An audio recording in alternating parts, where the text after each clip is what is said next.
जर विकासात्मक दृष्टी नसती तर हे डेव्हलपमेंट झालं नसतं. तुम्ही आत्ता निवडणुकीच्या तोंडावरती भाजपमध्ये पक्षप्रवेश केला. आणि शहराच्या विकासासाठी पण आत्ता जे आरोप कागदपत्रांसह केले जातात त्याचे आकडे हे हजारो कोटींचे आहेत. म्हणजे कुणी कसाही आरोप करू शकतो. पण तुमचं जे नेतृत्व आहे ते शहरापुरतंच मर्यादित राहिलं असं वाटतं, पुढे संधी मिळाल्या नाही. मी जिथं जातो तिथं मी विश्वासाने मी काम करतो. त्या भावकीच्या राजकारणाचा फटका बसतो. प्रत्येकाची विचार करण्याची हे वेगवेगळी असते. काही पातळी सोडून विचार करत नाही.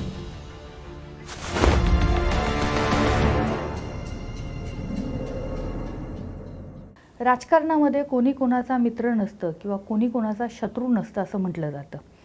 यंदाच्या महापालिकेच्या निवडणुकीच्या पार्श्वभूमीवरती अनेकांनी भाजपमध्ये प्रवेश केलेला आहे. ज्यांच्यामध्ये निवडून येण्याची क्षमता आहे असे इतर पक्षातले लोक भाजपनं स्वतःकडे घेतलेत आणि आता त्याही निवडणुकीच्या रिंगणात आपल्याला पाहायला मिळतात. भाजपचे निष्ठावंत कार्यकर्ते यामुळे नाराज आहेत. मात्र ज्यांनी भाजपमध्ये प्रवेश केला आहे आणि निवडणुकीच्या रिंगणामध्ये उतरलेत त्यांना या सगळ्याबद्दल काय वाटतं, त्यांच्या या ऐन निवडणुकीच्या तोंडावरती त्यांची भाजप प्रवेशाची कारणं काय आहेत हे आपण जाणून घेणार आहोत. आज आसपासच्या किरण या राजकीय कार्यक्रमामध्ये याच विषयावरती बोलायला माझ्यासोबत आहेत पिंपरी चिंचवड शहराचे माजी महापौर संजोग वाघेरे. तुमचं स्वागत. तुम्ही आत्ता निवडणुकीच्या तोंडावरती भाजपमध्ये पक्षप्रवेश केला. पिंपरी गावामध्ये किंवा या शहराच्या राजकारणामध्ये जवळपास तुमचं कुटुंब हे 50 वर्षापासून सक्रिय आहे. तुमचे वडील या शहराचे महापौर होते, तुम्ही या शहराचे महापौर होतात, तुमच्या पत्नी ह्या स्टँडिंग कमिटीच्या चेअरमन होत्या, PCMTच्या सभापती होत्या. आणि असं असताना तुम्ही मधल्या काळात लोकसभेच्या वेळेस उद्धव ठाकरेंच्या शिवसेनेमध्ये प्रवेश केला आणि त्यानंतर महापालिकेच्या निवडणुका जाहीर झाल्यानंतर भाजपमध्ये प्रवेश केलात. तुमच्या ह्या प्रवेशामुळं गावातले भाजपचे जे काम करणारे लोक होते ते नाराज झालेत आणि एकूणच सगळ्याच ठिकाणी शहरामध्ये अशा पद्धतीनं जे प्रवेश झालेले आहेत त्याच्यावरती भाजपचा जो मूळ कार्यकर्ता आहे तो दुखावलेला आहे. या प्रवेशाची कारणं काय होती आणि भाजपच्या कार्यकर्त्यांना काय त्यांच्या भावना आहेत? मूळ म्हणजे पहिलं ज्या कारणासाठी तुम्ही म्हणताय की मी प्रवेश केला तर तो कारण म्हणजे आपल्याला या शहराचा विकासाच्या बाबतीमध्ये विकासाच्यासाठी आणि आपण जर पाहिलं तर नदी सुधार प्रकल्प आपल्याला फार मोठ्या प्रमाणात या शहरामध्ये राबवायला लागणार आहे. कारण आपल्याकडे 3 नद्या आहेत, मुळामुठा आहे, पावना आहे आणि इंद्रायणी आहे.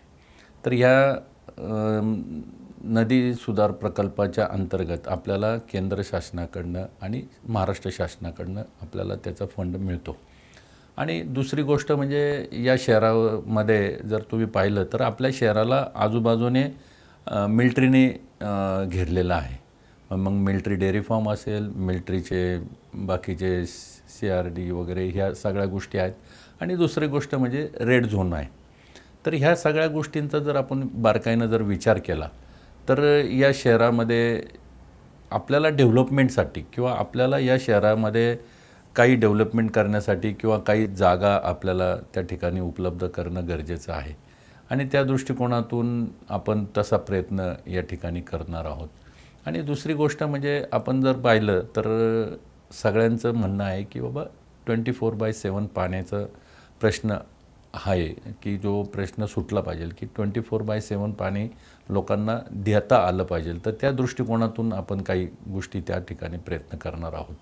तर अशा अनेक बाबी आहेत की डेव्हलपमेंटच्या बाबतीमध्ये मग मेट्रोचं असेल किंवा आता आपल्याला म्हणजे नाशिक फाट्यापासून तर चाकणपर्यंत मेट्रो नेणं आहे किंवा आपल्या हिंजवडीपासून तर पिंपरी चिंचवडला मेट्रो जोडली पाहिजे किंवा निगडीपासून पुढे लोणावळ्यापर्यंत मेट्रो नेली पाहिजे. आणि लिंक रोड जे आहेत की जे PMRDच्या माध्यमातून त्या ठिकाणी आपल्याला लिंक रोडची सुद्धा गरज आहे. कारण जर आपण बघितलं तर शहर डेव्हलप होतं आहे आणि शहर डेव्हलप होत असताना ट्रॅफिकचा प्रश्न हा आता दिवसेंदिवस वाढायला लागलेला आहे. आणि त्या दृष्टिकोनातून आपल्याला त्या ठिकाणी काही गोष्टी करणं गरजेचं आहे. आणि शहराच्या विकासासाठी हा जो काही आहे तो जो प्रवेश आहे तो आम्ही केलेला आहे. पण तुम्ही आत्ता जे मुद्दे सांगितले त्या सगळ्या गोष्टी ज्या आहेत त्या भाजपच्या काळातच झाल्या ना. 9 वर्षापूर्वी जेव्हा इथं 2017ला भाजप सत्तेवर आली त्यावेळेस एक वेळ पाणी पुरवठा झाला, दिवसाआड तोही पाणी कमी दाबानं येते. वाहतूक कोंडीची समस्या जी आहे ती पण अलीकडच्या काळामध्ये वाढलेली आहे, कारण अर्बन स्ट्रीटचा जो प्रोजेक्ट असेल, स्मार्ट सिटी असेल, रस्ते छोटे गेले, फुटपाथ मोठे झाले आणि त्यामुळे ट्रॅफिक कोंडी वाढायला लागली. ह्या गोष्टी तर भाजपच्या काळामध्ये गेल्या 9 वर्षामध्ये घडलेल्या आहेत. तर त्याच्यावरती तुम्हीच कसं काय सोल्युशन आता देऊ शकताय? तुम्ही जो मुद्दा मांडला की बाबा भाजपच्या काळात झालं आहे, तर ह्या गोष्टी ज्या आहेत ह्या राष्ट्रवादीची ज्यावेळेस सुरुवात झाली, म्हणजे राष्ट्रवादीची सत्ता होती राज्य शासन, तर त्यावेळेसपासूनच स्मार्ट सिटी आणि ह्या बाबतीमधले प्रश्न निर्माण झालेत. आणि मध्यंतरीच्या काळामध्ये आम्ही माननीय मुख्यमंत्री महोदयांना भेटून, काही प्राधिकरणातली लोकं होती, असे आपल्या पिंपरीतली काही लोकं होती, की आम्ही सर्वांनी मिळून त्यांना निवेदन दिले की हे जे काही फुटपाथ मोठे झालेले आहेत ते फुटपाथ मोठे न करता ते एक साधारण म्हणजे लोक जा ये करतील अशा पद्धतीनं त्या ठिकाणी केलं पाहिजे. तर ह्याचं निवेदन आम्ही त्या ठिकाणी दिलेलं आहे आणि फडणवीस साहेबांनी त्याच्या बाबतीतही पॉझिटिव्ह त्या ठिकाणी आम्हाला उत्तरं दिलेली आहेत. तर असे बघा, म्हणजे ज्यावेळेस डेव्हलप करतो त्याला म्हणजे प्लस मायनस ह्या सगळ्या गोष्टी असतात आणि जिथं वाटतं की बाबा इथं ह्याच्यामुळं त्रास होतो आहे तर त्यासाठी आपल्याला सोल्युशन पण काढणं गरजेचं आहे. दुसरी गोष्ट, परवा अजित पवारांनी जी प्रेस कॉन्फरन्स घेतली त्या प्रेस कॉन्फरन्समध्ये भाजपवरती खूप गंभीर असे भ्रष्टाचाराचे आरोप केलेत. भाजपनं महापालिकेची तिजोरी जी आहे ती रिकामी केली, असा एक गंभीर आरोप त्यांनी केलेला आहे. राष्ट्रवादीच्या काळामध्ये भ्रष्टाचार होत नव्हता का? तो होत होता. म्हणजे राष्ट्रवादीची सत्ता जायला भाजपनं जे एक नॅरेटिव्ह इथं पेरलं होतं, राष्ट्रवादी भ्रष्टवादी, त्यावेळेस तुम्ही राष्ट्रवादीमध्ये होतात, हे नॅरेटिव्ह पेरलं. त्यानंतर विठ्ठल मूर्ती खरेदीचा एक घोटाळा झाला. 3,000 रुपयाची 1,500 रुपयाची विठ्ठल मूर्ती ही 3,000 रुपयाला खरेदी केली आणि मग ते सत्तांतर झालं. पण आत्ता जे आरोप कागदपत्रांसह केले जातात त्याचे आकडे हे हजारो कोटींचे आहेत. लोकांमध्ये कसं जाणार आता? एक तर पक्ष बदलून नवीन ठिकाणी गेल्यानंतर लोकांमध्ये पोचणं, आणि तुम्ही ज्या प्रभागामध्ये राहताय तो प्रभाग तसं पाहिलं पूर्वीपासून तर तिथं भाजपचा पगडा हा खूप कमी आहे, ज्या प्रभागामधून तुम्ही आता उभे राहताय. आणि सुरुवातीपासून तिथं तुमच्या कुटुंबाची सत्ता राहिलेली आहे, तुम्ही एका वेगळ्या विचारधारेमध्ये तिथे वाढलात, काम केलं, मग भाजपमध्ये का प्रवेश करावा वाटला? नाही, आता ह्याच्यामध्ये तुम्ही जर बघितलं तर बारकाईनं काही दादांनी जे काही आरोप केलेले आहेत किंवा याच्या बाबतीमध्ये, तर पूर्वी म्हणजे आपण लोनसुद्धा काढलेलं आहे. हे असं नाही की त्यावेळेससुद्धा लोन काढलं नाही, तर त्याच्याही अगोदरसुद्धा महानगरपालिकेला काही डिपॉझिट आपल्याला हे करावं लागलेले आहेत, मोडावं लागलेले आहेत.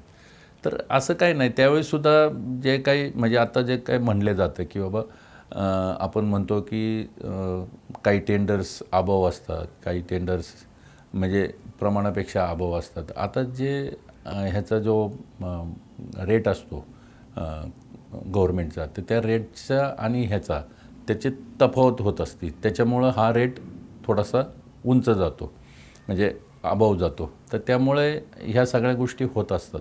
आणि जे बघा, शेवटी आरोप करायला काही म्हणजे कुणी कसाही आरोप करू शकतो, परंतु आरोपाच्या मध्ये काही म्हणजे आता ह्याच्यापूर्वी आरोप झाले तर झालेले आहेत, मग आरोप सिद्ध झालेत का? अजूनपर्यंत आरोप सिद्ध झालेले नाहीत. तर ह्या सगळ्या गोष्टी होत असतात आणि हे सगळं होत असताना कुठलाही अधिकारी किंवा कुठलाही जो कमिशनर असेल किंवा अधिकारी असेल तो इतक्या खालच्या ह्याला जाणार नाही, कारण की त्याला पण नोकरीची त्याची हे असते, भीती असते. तर त्यामुळं मला असं वाटतं की त्याच्या बाबतीमध्ये येता काळच आपल्याला त्या ठिकाणी ठरवेल. आणि पिंपरीच्या बाबतीमध्ये तुम्ही जर म्हटले तर पिंपरीमध्ये ज्या पद्धतीनं आज डेव्हलप होतं आहे पिंपरी गाव, तर ह्या गावामध्ये डेव्हलप होत असताना 2-3 गोष्टी आपण जर बारकाईनं बघितल्या तर गावाला जोडणारा म्हणजे पिंपळे सौदागरचा असेल, काळेवाडीचा भाग असेल, इकडं चिंचोडचा भाग असेल किंवा बॉम्बे पुणा रोडला जोडणारा भाग असेल, आणि गावाची जी वेस आहे ही वेस जर आपण म्हणजे एंड कुठं आहे तर पावना नदी आहे आणि चालू कुठं आहे तर डेअरी फार्म आहे. म्हणजे ज्यावेळेस महानगरपालिकेमध्ये गाव आलं, म्हणजे नगरपालिका झाली, नंतर महानगरपालिका झाली, तर ज्या डेव्हलपमेंट व्हायला पाहिजे तर ते डेव्हलपमेंट झालेलं आहे ना. म्हणजे जसं इंदिरा गांधी पूल आहे शगुन चौकातला, त्याच्यानंतर आपण डेअरी फार्मचा जो ब्रिज आहे तो आता आपल्याला पण 3-4 त्यालाही खूप महिन्यामध्ये वर्ष लागले ना, नाही 25 त्याच्यामध्ये वर्ष जावे लागले त्याच्यामध्ये तुम्हाला जर बघितलं ना तर त्याच्यामध्ये म्हणून तर मी तुम्हाला सांगतो की ह्याच्यामध्ये आपल्याला केंद्र शासनाच्या माध्यमातून त्या ठिकाणी डेअरी फार्म मिलिटरी डेअरी फार्मच्या माध्यमातून तो रोड आपल्याला मिळाला. मध्यंतरीच्या काळामध्ये म्हणजे ज्यावेळेस 2017च्या अगोदर तो पूल सँक्शन झाला, केंद्र शासनानेही त्याची मंजुरी दिली होती. केंद्र शासनाने मंजुरी दिल्यानंतर आमचं आणि त्यांच्या म्हणजे महानगरपालिकेचं आणि आमचं कशावर थांबलं होतं की बाबा तुम्ही आम्हाला जमिनीबद्दल जमीन द्या. तर महानगरपालिका म्हटली की बाबा जमिनीबद्दल जमिनी आम्ही देऊ शकत नाही, कारण एवढी जमीन तुम्हाला जर महानगरपालिका क्षेत्रामध्ये द्यायची म्हटली तर तेवढ्या पद्धतीनं आपल्याला जमीन उपलब्ध होणार नाही. खरं तर पिंपरी गाव हे बाजारपेठेचं गाव आणि त्याच्या आजूबाजूला असलेली ही जी गावं आहेत, म्हणजे पिंपळे सौदागर असेल, राहटणी असेल, काळेवाडी असेल, पिंपळे गुरव असेल, ही छोटी गावं, पण आज ती पिंपरी गावापेक्षा खूप जास्त पुढे गेलेली आहेत विकासाच्या दृष्टीनं. पिंपरी गाव मागं राहिलं असं वाटत नाही?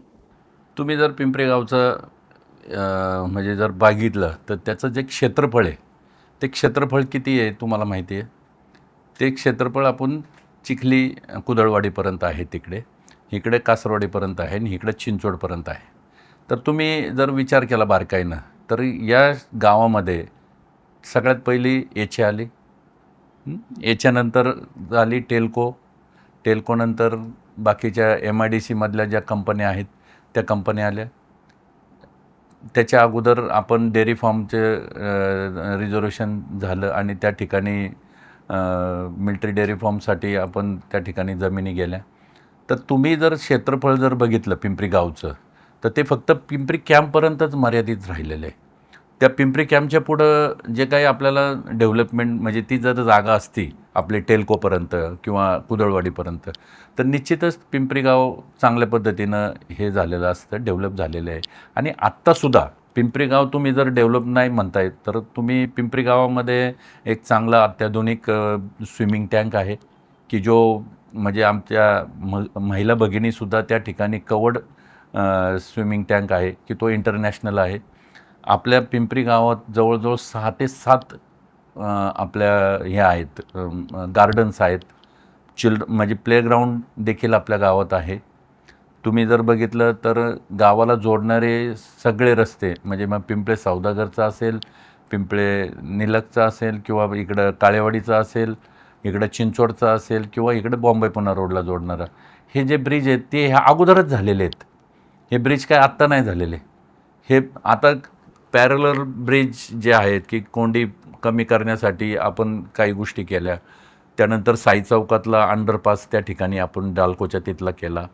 ह्या सगळ्या गोष्टी करत असताना पिंपरी गावामध्ये तुम्ही सांगा मला की रस्ते चांगले आहेत, ड्रेनेजच्या बाबतीत आहे, पिण्याच्या पाण्याच्या टाक्या तुम्हाला जर आपल्या गावामध्ये जवळजवळ 3 ठिकाणी पिण्याच्या पाण्याच्या टाक्या आहेत. एक महाराष्ट्र विद्यालयामध्ये आहे, जुना जो प्रभागाचा भाग आहे तिथे आहे, अनुसाय वगैरे शाळेमध्ये आहे, म्हणजे आणि त्याचप्रमाणे डिलक्सच्या चौकामध्ये आहे. तर ह्या सगळ्या गोष्टी करत असताना तुम्ही जर बघितलं तर पिंपरी मेन बाजारपेठ ती अगदी पिंपरी गावाच्या तोंडाला आहे.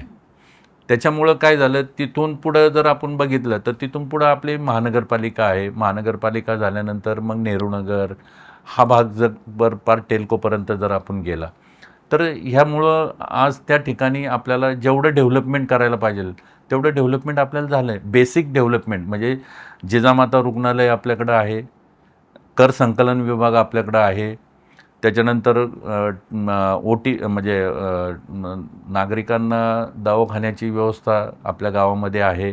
शाळा जर तुम्ही बघितलं तर महानगरपालिकेच्याही शाळा आहे आणि रयत शिक्षण संस्थेची शाळा आहे, त्याच्यानंतर जैन स्कूलची पण शाळा आहे. म्हणजे हे जर बघितलं तर तुम्हाला म्हणजे गावचं जे तुम्ही म्हणताय की काही लोक म्हणतात की डेव्हलपमेंट नाही झालं, मग हे काय आहे? डेव्हलपमेंट नाही तर काय आहे? जर समजा महानगरपालिकेच्या वतीनं जर अगोदर भैरवनाथ मंदिर जर बांधलं नसतं तर आज आपल्याला बांधता आलं असतं का? महानगरपालिकेच्या माध्यमातून महानगरपालिकेने जवळपास 7 कोटी रुपये खर्च करून भैरवनाथ मंदिर बांधलं आणि जो कळस आणि मूर्ती स्थापना आहे ही गाव वर्गणीतनं झालेली आहे. त्याच्याच समोर जर पुढे छत्रपती शिवाजी महाराजांचा पुतळा आहे. तो जर पुतळा आम्ही म्हणजे ज्यावेळेस होतो तर त्यावेळेस जर आम्ही पुतळा बसवला नसता तर महानगरपालिकेच्या वतीनं आत्ता पुतळा बसवता आला असता का?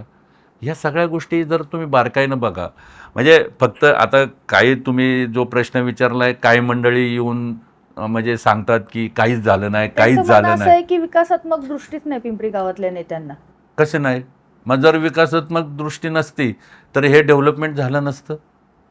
जर समजा आज तुम्ही जर बघितलं तर बाजारपेठ ही सुद्धा एक पिंपरी गावचं नाक आहे.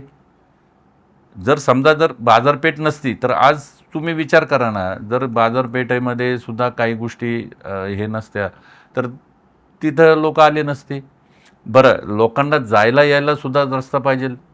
शाळा म्हणजे जे बेसिक गोष्टी आहेत आणि जर विकासाचं व्हिजन आहे तर विकासाचं व्हिजनाच्या माध्यमातून मग इकडं पुढे जर आपण बघितलं तर अण्णासाहेब मगर स्टेडियम आपण त्यावेळेस केलं. म्हणजे जर समजा जर विकासाचं व्हिजनच नसतं तर आपण ते केलं नसतं. आचार्य यात्रे सभागृह हा पिंपरीतच आहे, तो काय पिंपरीच्या बाहेर नाही. जर समजा ह्या सगळ्या गोष्टी जर बघायच्या झाल्या तर ह्याचं जे क्षेत्रफळ आहे गावठाणाचं ते छोटं आहे आणि गावचा जो विकास तुम्ही म्हणता ना झाला नाही तर हे काय आहेत मग? अण्णासाहेब मगर स्टेडियम आहे, तिकडं स्विमिंग टँक मोठा प्रमाणात आहे, त्याच्यानंतर इकडं आचार्य यात्रे आहे, आपल्याकडं गावात म्हणजे एस टी स्टँड आहे पिंपरीत. हे काय आहेत? पण पिंपरीतनं कनेक्टिव्हिटी नाही ना. पिंपरीत गावठाणातनं म्हणतीये. नाही गावठाणातनं पिंपरीतनं तुम्हाला पुण्याला जायला बस आहे, म्हणजे बस आपल्याकडे आहेत ना. आपण ही जी मोठी गावं, मी छोटी गावं सांगितली की तिथून जी फ्रिक्वेन्सी आहे ती गावठाणातनं नाहीये. नाही, गावठाणातनं बसची व्यवस्था आहे ना मॅडम. आहे, पण आणि ज्या पद्धतीनं तुम्हाला आता तुम्ही बघा, म्हणजे गावातनं आपण ह्या बाजूने पिंपळे सौदागरकडनं आपल्याला पुण्याला जायचं म्हटलं तरी बस व्यवस्था आहे. पिंपरी गावातनं पिंपरी कॅम्पातनं पुण्याला जायचं म्हटलं तर बसची व्यवस्था आहे. आळंदीला जायचं म्हटलं तर बसची व्यवस्था आहे. देहूला जायचं म्हटलं तरी बसची व्यवस्था आहे. पुणा स्टेशनला जायचं म्हटलं तर बसची व्यवस्था आहे.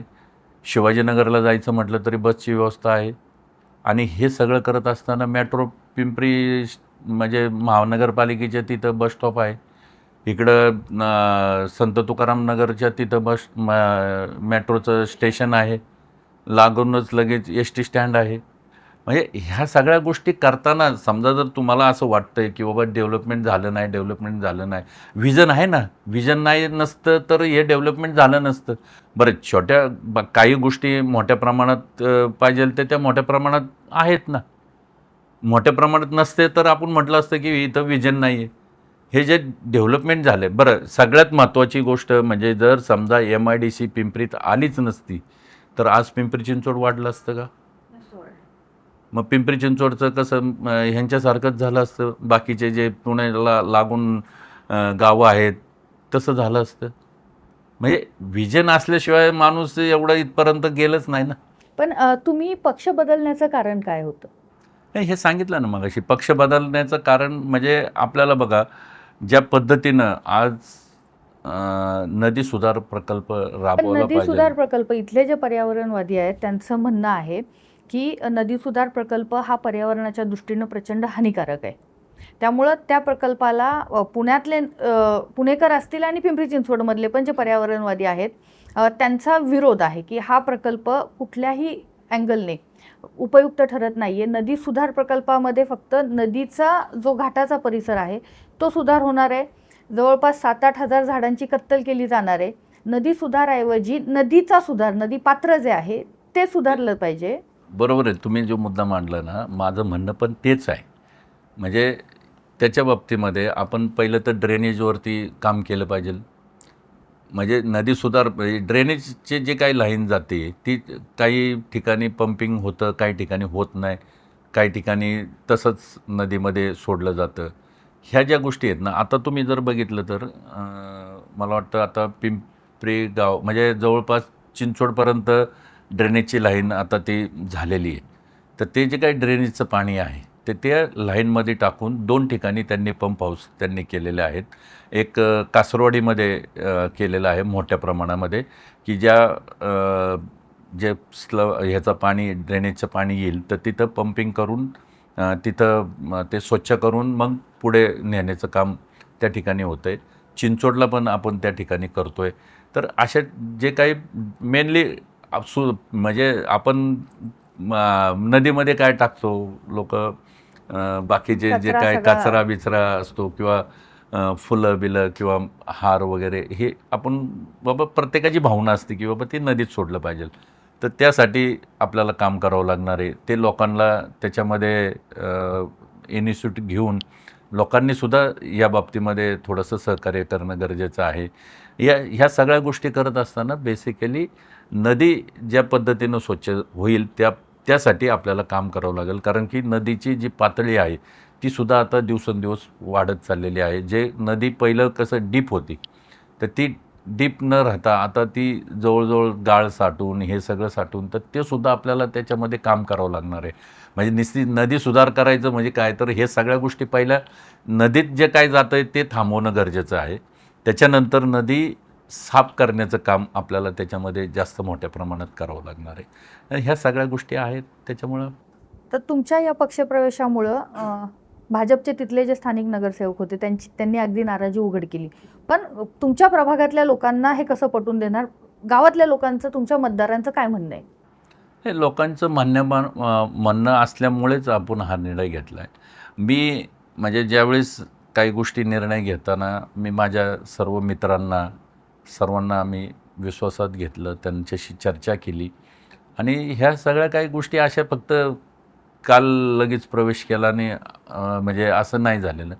हे गेल्या म्हणजे बऱ्याच दिवसापासून म्हणजे भाजपच्या काही प्रमुख लोक आहेत ते माझ्या संपर्कात होते की बाबा तुम्ही या इकडं, तिकडं थांबण्यापेक्षा तुम्ही इकडं आला तर आणखीन आम्हाला चांगलं काम करायला, म्हणजे तुमच्यासारखा कार्यकर्ता आम्हाला जर भेटला तर चांगलं होईल. तर ह्या बाबतीमध्ये आम्ही तो विचार आमचे सगळे मित्र आम्ही बसलो, आमच्या गावातले सगळे काही ज्येष्ठ असतील, काही मित्र आहेत, हे सगळ्यांशी मी चर्चा केली की बाबा अशा प्रकारे आपण निर्णय घेतो आहे. तर निर्णय घेतला तर तुम्हाला काय वाटतं? तर म्हणजे त्याच्यात पण म्हणजे बाबा जे पर्सेंटेज आहे ते पर्सेंटेज जरा जास्त आपल्या बाजूने होतं की बाबा ठीक आहे भाजपमध्ये जॉईन करा, काय हरकत नाही. तर अशा पद्धतीनं मग तो निर्णय आम्ही घेतला. एक शेवटचा प्रश्न, की या शहरातली महत्त्वाची पदं तुम्हाला मिळाली, म्हणजे तुम्ही शहराचे महापौर होतात, तुमचे वडील महापौर होते, पण तुमचं जे नेतृत्व आहे ते शहरापुरतंच मर्यादित राहिलं असं वाटतं? पुढे संधी मिळाल्या नाहीत? नाही, आता पुढे संधी बघा, मी राष्ट्रवादीत म्हणजे पहिल्यापासून मी राष्ट्रवादीत होतो. अगदी आदरणीय पवारसाहेब असतील, दादा असतील, तर यांच्या नेतृत्वाखाली मी अनेक वर्ष काम केलं. जवळपास म्हणजे 30-35 वर्ष मी काम केलं आणि हे सगळं करत असताना मला मध्ये 2दा तिकीट नाही दिलं. तरीसुद्धा मी निवडून आल्यानंतर पुन्हा राष्ट्रवादीमध्ये प्रवेश केला. तर माझ्या मनात देखील काही हा विचार नव्हता. परंतु ह्या सगळ्या गोष्टी करत असताना ज्यावेळेस म्हणजे आपण काम करत असताना म्हणजे मला जे काही पद दिलं, एकदम महापौरपद दिलं, त्याच्यानंतर मिसेसला स्टँडिंग चेअरमन दिलं आणि सुरुवातीच्या काळाला मी ज्यावेळेस पहिल्यांदा निवडून आलो त्यावेळेस PCMT चेअरमन दिलं. ह्या तिन्ही पदानंतर माझ्याकडे कुठल्याही महानगरपालिकेचं पद नाही. म्हणजे इव्हन स्टँडिंगला मी माघार पण घेतली होती त्यावेळेस. ज्यावेळेस मला सांगण्यात आलं की बाबा आपल्याला अशोक कदम आणि श्याम वालेकरांना स्टँडिंगला पाठवायचं, तर तुम्ही माघार घ्या. तर आम्ही त्यावेळेससुद्धा माघार घेतली. त्याच्यानंतर माझ्याकडं पिंपरी चिंचवड शहर जिल्हा राष्ट्रवादी काँग्रेस पक्षाचं पद 6 वर्ष माझ्याकडं होतं आणि त्यावेळेस मात्र मी पक्षासाठी अगदी तन मन धनाने मी काम केलं आणि त्यावेळेस आमचे म्हणजे राष्ट्रवादीची सत्ता नसतानासुद्धा मी काम केलं. तर म्हणजे मी ज्या पद्धतीनं मी जिथं जातो तिथं मी विश्वासाने मी काम करतो. मला काय इतरांच्यासारखं तुलनात्मक मी कधीच काम केलं नाही की बाबा म्हणजे समोर काहीतरी आहे, मिळतंय म्हणून आपण काम करायचं, असं कधीच काम केलं नाही. आणि या बाबतीमध्ये सुद्धा मी मध्यंतरीच्या काळामध्ये शिवसेना उद्धव बाळासाहेब ठाकरे पक्षामध्ये प्रवेश केला. त्याच्याही अगोदर मी आदरणीय दादांशी बोललो, आदरणीय पवारसाहेबांशी बोललो की अशा पद्धतीनं आहे, आपल्याला जर हे सीट मिळालं तर माझी इच्छा आहे की बाबा पिंपरी विधानसभा ह्या राखीव असल्यामुळं तर आपण ह्याच्याकडे जर हे केलं तर माझी इच्छा आहे की बाबा लोकसभा लढावी. तर साहेबांनी पण आणि दादांनी सांगितलं की बाबा ही सीट काय आपल्याकडे येत नाही, ती सीट शिवसेनेकडे जाते. तर मी आपलं शांत राहिलो. माझी कुठलीही भूमिका नव्हती की लोकसभा लढवायची, कुठलीच भूमिका नव्हती. परंतु योग असा आला की बाबा काही कार्यकर्त्यांच्या माध्यमातनं तिथपर्यंत मला पोचायची वेळ आली आणि त्यांनी मला पण लगेच काही दिलं नाही. त्यांनी माझी मुलाखत घेतली, माझी सगळी माहिती घेतली आणि त्यांचा बहुतेक सर्वे वगैरे काय झाला असेल का नाही ते मला नाही माहिती. परंतु मी भेटल्यानंतर जवळजवळ दोन महिन्यानंतर मला त्यांच्याकडनं निरोप आला. तोपर्यंत काय निरोप आला नाही. मी म्हटलं की बाबा आपल्याला हे काय लढायचं नाही, त्यामुळं मी आपलं माझं बाकीचं काम चालू ठेवलं होतं. परंतु त्यानंतर त्यांचा निरोप आल्यानंतर मग मी त्याच्यामध्ये ज्यावेळेस लोकसभेची डिक्लेरेशन झालं, हे झाल्यानंतर मग त्यांच्याकडनं मला निरोप आला आणि मग त्याच्यानंतर मी तो निर्णय घेतला. भाजपनं आता महापालिकेची उमेदवारी त्याच्या व्यतिरिक्त इतर काही गोष्टींचं तुम्हाला वचन दिलंय किंवा नाही. हे आम्ही करू? नाही, तसं काही वचन किंवा काही दिलेलं नाही. मी म्हटलं की बाबा पक्ष जी जबाबदारी देईन त्या पक्षाच्या जबाबदारीवरती आपण काम करू. पण गावातल्या राजकारणाचा, विशेषतः भाऊकीच्या राजकारणाचा फटका बसतो? नाही तर फटका बसतो किंवा नाही, आता कसं होतं प्रत्येकाची विचार करण्याची हे वेगवेगळी असते. काही पातळी सोडून विचार करत असतात. तर मी त्या लोकांकडं मी कधीच लक्ष देत नाही. मी माझं काम करत असतो. मी त्यांच्या कुठल्याही प्रश्नाला किंवा कुठल्याही याला मी कधीच आजपर्यंत उत्तर दिलं नाही आणि देणार पण नाही. शेवटी कसं असतं, आपण काम करत राहतं. लोकांमध्ये राहण्याची माझी सवय आहे. लोकांचं काम करण्याची माझी सवय आहे. त्याच्यामुळं जे काय असेल तर मी काम करूनच आपलं अस्तित्व दाखवतो. खूप महत्त्वाचं वाक्य शेवटी तुम्ही बोललात की काम करूनच मी माझं अस्तित्व जे आहे ते दाखवतो. पिंपरी गावाच्या सुरुवातीपासूनच्या राजकारणामध्ये एक सुसंस्कृत चेहरा म्हणून संजोग वागेरे हे ओळखले जातात. भाजपनं जे लोक त्यांच्याकडे घेतलेले आहेत ते ज्यांच्यामध्ये कॅपॅसिटी आहे ते निवडून त्यांच्या पक्षामध्ये ते घेतलेले आहेत. येणाऱ्या काळामध्ये पिंपरी गावातला मतदार नव्या पक्षासह कशा पद्धतीने संजोग वाघेरे आणि त्यांच्या कुटुंबियांना स्वीकारतो हे आपल्याला पाहायला लागेल. या पद्धतीनं आपल्या शहरामध्ये ज्या राजकारणाच्या इतर गोष्टी घडत आहेत, पडद्यामागे जे राजकारण घडतंय ते जाणून घेण्याचा प्रयत्न आपण या कार्यक्रमामध्ये करणार आहोत. पाहत राहा आसपास.